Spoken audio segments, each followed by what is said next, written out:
juga sama nih ya. Istilahnya adik-adiknya dia juga disuruh tidur sama Mbak Neni. Kalau udah malam gak usah nungguin kan, kata orang tuanya juga gak usah nungguin gitu kan. Udah SMS ke Mbak Neni, udah gak usah tungguin gitu, nanti kemalaman dah kamu tidur-tidur aja gitu kan. Karena rumahnya besar banget ya udah tidurlah ya Mbak Neni kan. Mbak Neni paling pinggir, adiknya pojok yang sebelah sana.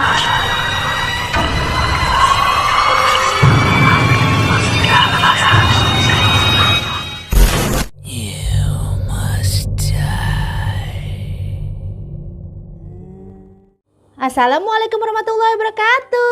Halo kawan-kawan semua, apa kabarnya nih kalian nih?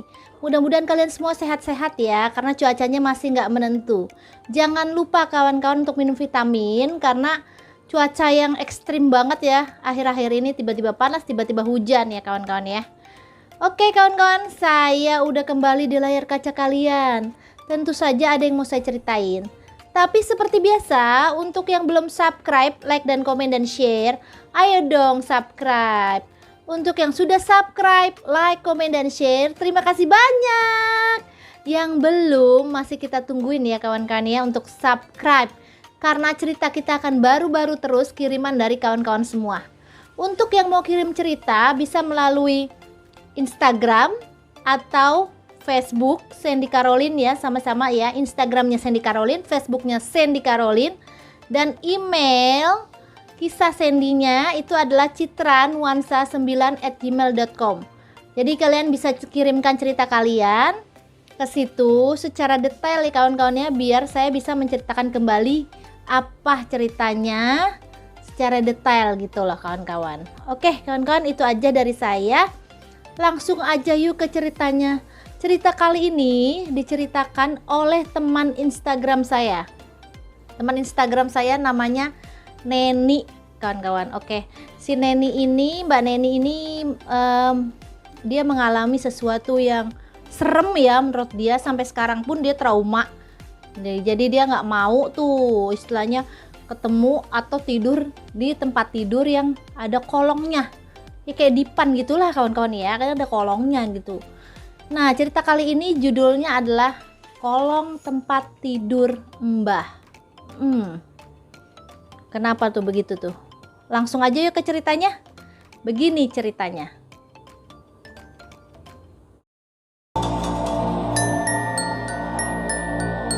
Cerita ini dimulai ketika Mbak Neni diajak oleh ayah dan ibunya untuk pulang kampung. Waktu itu ceritanya mau lebaran nih, puasa-puasa nih kawan-kawan nih. Beberapa hari menuju lebaran, Mbak Neni itu mau pulang kampung. Jadi di pulang kampungnya tuh ke Jawa, kawan-kawan, Jawa Timur katanya. Nah, di Jawa Timur ini ada mbahnya. Jadi Mbah Kakung sama Mbak Utinya itu tinggalnya di Jawa Timur, dari keluarga dari ibunya. Jadi Mbak Neni ikutlah nih ya ke sana. Kejadian ini udah lama banget, waktu Mbak Neni umur SMP katanya. SMP kelas 2 SMP, ya tepatnya mungkin sekitar 13 atau 14 tahun mungkin ya kawan-kawan ya waktu itu dia. Nah, Mbak Neni bilang, oke mak yuk. Akhirnya mereka kan pulang kampung nih kawan-kawan. Sampai di Jawa Timur tuh Mbak Neni disambut oleh Mbak Uti dan Mbah Kakungnya. Rumahnya Mbak Utinya ini ya besar banget kawan-kawan, ada 5 kamar. 5 kamar tuh karena ibunya dari Mbak Neni pun itu emang keluarga besar, mereka tuh berempat, jadi ada 4 orang anaknya ya kan. Jadi kamarnya sebenarnya satu-satu gitu kan waktu itu.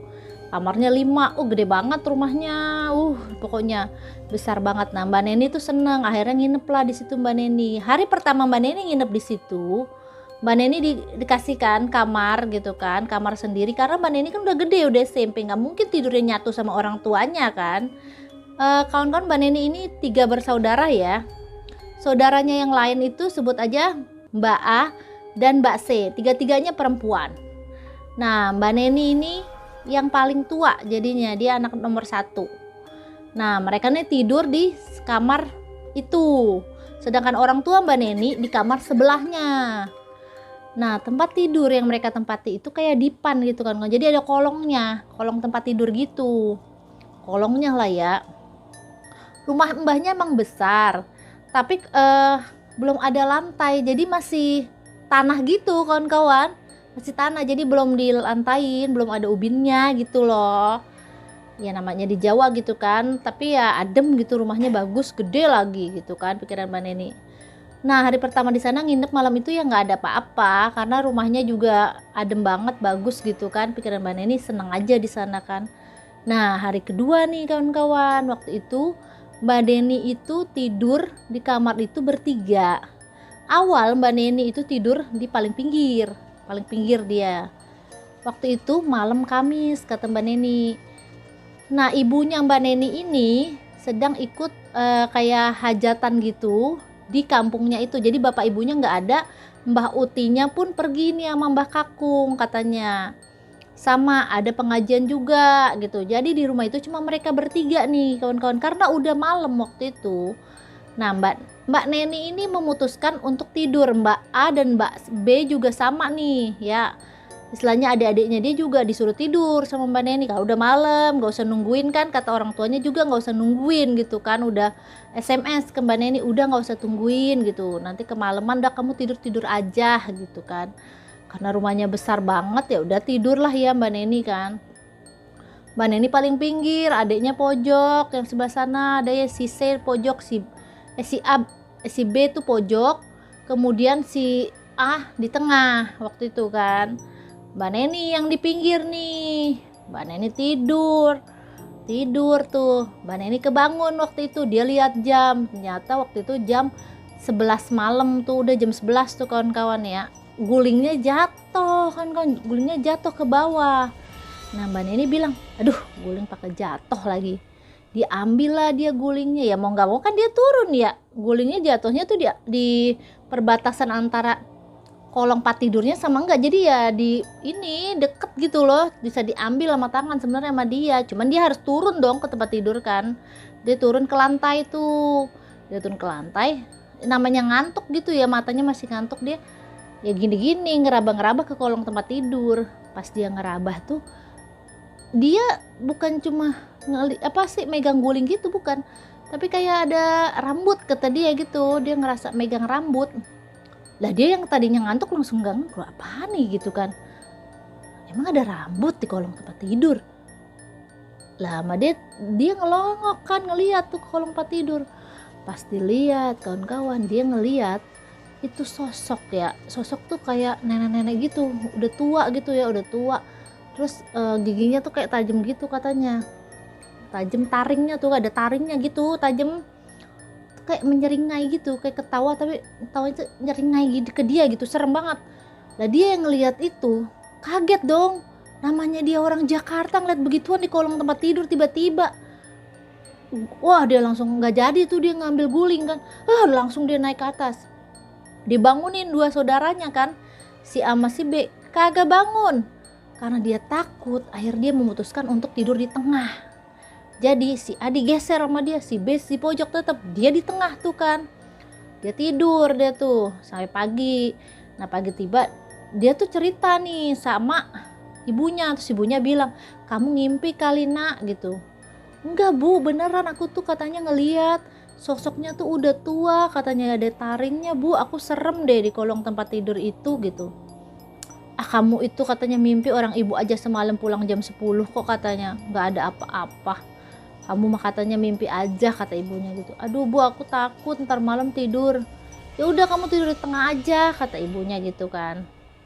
Ya udah akhirnya malam nih kawan-kawan. Nah kan hari Jumat dong, Jumat malam Sabtu tuh. Nah si Mbak Neni karena udah ketakutan, dia tidur aja di tengah kan. Nah adenya yang si A sebelah sini, si B sebelah sini, si B nya tuh montok tembok dia. Nah si Mbak Neni yang di tengah-tengah.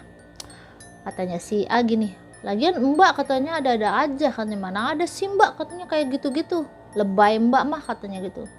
Mbak Neni, ih beneran loh aku lihat gitu, sembari ngomong kan sama adiknya dua tuh. Udah tapi dia tetap tidur. Pas tidur itu lah dia ngerasa pengen kencing, kata dia, aduh aku pengen pipis lagi malam-malam. Lah dia mau gak mau kan bangun ya kan. Pas dia bangun, dia turun dari tempat tidur itu, dia ngerasa kakinya tuh ada yang pegang gitu kan, jadi kayak dia mau jalan gak bisa. Nah dia teriak-teriakan dong, teriak-teriakan tuh. Nah bapak ibu masuk, kenapa Nen gitu. Enggak, tadi kaki aku nggak bisa jalan, aku ngerasa ada yang pegang pergelangannya, kata dia gitu. Nah ibunya itu bilang, nggak mungkin Neni gitu. Ayahnya juga bawa senter kan, sambil diliatin tuh kolong tempat tidur, nggak ada apa-apa Neni, karena lantainya juga belum ada, jadi cuma tanah gitu ya. Ya udah tanah aja gitu, kata bapaknya, nggak ada apa-apa di kolong dipan gitu. Kamu tuh ngimpi terus sih dari kemarin, kata ayahnya gitu. Makanya baca doa digituin. Iya aku baca doa. Habis pipis diantarin sama ibunya, dia kembali lagi tidur kan, kawan-kawan.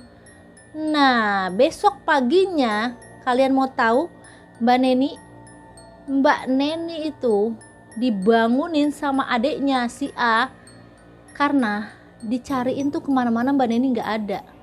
Dan ternyata Mbak Neni itu ada di kolong tempat tidur, kawan-kawan. Bayangin, padahal dia paling takut kan sama kolong tempat tidur itu. Dia tuh lagi tidur di tanah, bayangin, di tanah itu, di kolong tempat tidur itu. Nah Mbak A tuh ya, adiknya dia nyari-nyariin Mbak Neni kemana, ibunya juga nyari-nyariin, semua nyari-nyariin, gak ada yang ketemu. Tahu-taunya ketemu tuh, kawan-kawan, dilihat di kolong tempat tidur, dia lagi tidur, dibangunin sama adiknya. Mbak Neni, katanya. Hah? Dia kaget, ada apaan? Lah Mbak Neni yang ada apaan? Kenapa Mbak Neni tidur di kolong tempat tidur? Neni ngeliat. Hah? Dia ngeliat di kolong tempat tidur, dia tuh tidur di kolong tempat tidur, bayangin. Padahal dia tuh gak ngerasa pindah, sama sekali dia gak ngerasain pindah gitu ke kolong tempat tidur tuh, dia gak tahu, tau dia tuh ada di kolong, tau gak? Dia yang bengong gitu, aduh mesti gimana? Keluar mbak, katanya si adiknya nih. Akhirnya kasih minum kan, gak apa-apa, cerita sama Mbak Utihnya, sama Mbak Kakungnya. Ya Allah Neng, katanya, makanya doa gitu kan, udah dibilangin doa. Akhirnya Mbak Neni kapok, kawan-kawan, dia akhirnya memilih untuk tidur di ruang tamu aja, katanya. Pakai kasur aja, digelar kasur aja. Dia kapok katanya. Sampai sekarang Mbak Neni nggak mau tidur di kasur yang ada kolongnya. Dia kayak dipan gitu lah, dia nggak mau pokoknya. Karena dia udah trauma banget, kawan-kawan, sama kayak gitu. Jadi dia tuh nggak mau tidur di kasur yang berdipan yang ada kolong, karena dia tuh ngerasa trauma gitu. Dan dia tuh keinget terus tuh sama muka nenek-nenek yang bertaring itu, yang menyeringai gitu ke arah dia, yang ketawain dia, tapi taunya tuh ketawa serem gitu, kawan-kawan, kata dia. Dia tuh ngelihat jelas banget, kata dia, di kolong itu emang ada sesuatu gitu. Jadi dia nggak mau. Ini kejadian nyata ya kawan-kawan ya, kisah nyata dari Mbak Neni sendiri yang mengalami hal ini gitu loh kawan-kawan. Oke lah kawan-kawan, itulah ya cerita hari ini. Terima kasih banyak ya kalian udah mau klik video ini. Tunggu ya cerita saya berikutnya. Dadah, assalamualaikum warahmatullahi wabarakatuh.